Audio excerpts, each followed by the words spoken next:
13 বছরের অবিবাহিতা নাবালিকা কর্তৃক সদ্যোজাত সন্তান প্রসবের ঘটনায় সংবাদ মাধ্যমের মুখোমুখি হয়ে এসডিপিও এনসিসি সুব্রত বর্মন জানান, এয়ারপোর্ট থানাধীন জৈনিকা 13 বছরের অবিবাহিতা নাবালিকা কন্যা বিগত 16 মে প্রসব বেদনা নিয়ে জিবি হাসপাতালে ভর্তি হয়ে একটি সন্তানের জন্ম দেয়। ঘটনা সামনে আসতেই এসডিপিও এনসিসি সুব্রত বর্মনের নেতৃত্বে গোটা ঘটনায় তদন্ত শুরু করেছে পুলিশ।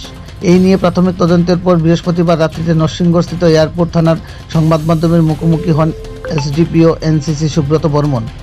অবিবাহিতা কুমারী মা বিগত 16 মে জিবি হাসপাতালে এয়ারপোর্ট থানা এলাকার এক অবিবাহিতা 13 বছরের নাবালিকা সন্তান জন্ম দেয়।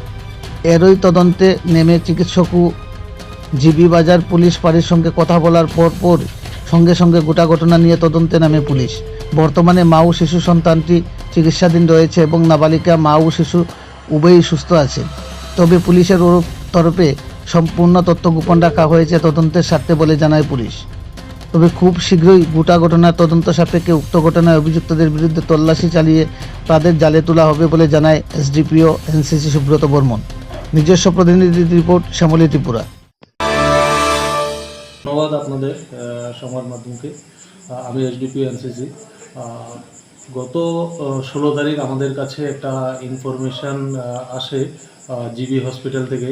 কনসার্ন ডক্টর আমাদের জিবি আউটপোস্টে একটা ইনফরমেশান দেন যে 13 বছরের একটা মেয়ে একটা সন্তান প্রসব করেছেন, জন্মগ্রহণ হয়েছে জিবি হসপিটালে।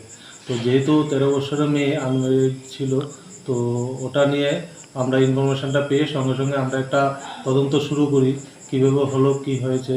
তো এই তদন্তটা চলছে। এই তদন্তর পরে আমরা একটা কনক্লুশনে এসে পৌঁছবো এবং এটার এগেনস্টে যেই থাকুক ওনার বিরুদ্ধে যথাযথ আইনানুগ ব্যবস্থা নেওয়া হবে। আপনার প্রাথমিকভাবে যে তদন্ত শুরু করেছেন সেখানে কি পেলেন? প্রাথমিকভাবে তদন্ত শুরু করে আমরা পেয়েছি একটা ইনসিডেন্ট তো হয়েছে, তো এখনও ক্লিয়ারলি কিছু বলতে চাচ্ছে না, যেহেতু আন্ডার ট্রিটমেন্ট আছে। তো ওটা বেরিয়ে আসলেই আমরা সঙ্গে সঙ্গে ব্যবস্থা নেব।